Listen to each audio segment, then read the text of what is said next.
ayam cabai hijau RM6. RM6 dah? RM6 je. Ni nasi pecel lele. Pecel lele, baik. Pecel lele. Lepas tu kita ada nasi ayam penyet. Besar ayam dia? Memang sebesar tapak tangan saya, Pak. Ni nasi ayam penyet sambal matah. Ini best seller kita, nasi ayam gepuk Surabaya.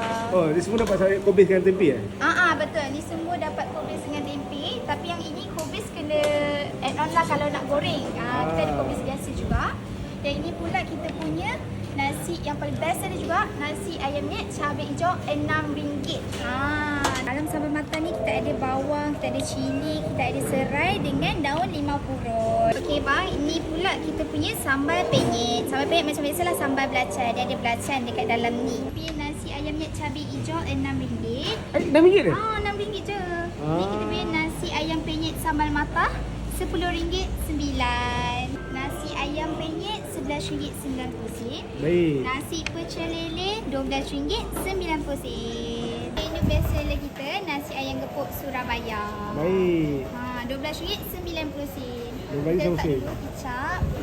Letak kicap. Yang ni memang request lah, kicap dia berapa? Kalau nak tambah pun boleh. Sambal. Pedas ya? Pedas. Pedas bang, pedas. Mana yang yang suka makan pedas, korang kena makan kita punya nasi ayam gepuk. Sini Petron jauh tak? Pak minyak, saya nak ke minyak lagi. Minyak? Tak lah. Tak jauh bang, tak jauh. Tak jauh. Saya nak Petron kalau boleh. Boleh. Lepas tu kita letak kita punya kacang. Baik. Kacang kita letak kat atas ni macam tu. Untuk balance kan dia? Betul. So kalau kacang dengan sambal ni kita nak minta lebih berapa ringgit bayar? Add on RM1 je. RM1 je? Untuk sambal dengan kacang boleh add on RM1. Tapi kalau yang macam sup-sup semua?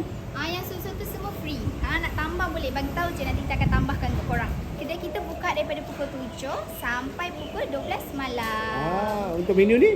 Untuk menu seberang kita buka daripada pukul 10 pagi sampai 12 malam. Baik. Kita cuti hari Selasa je.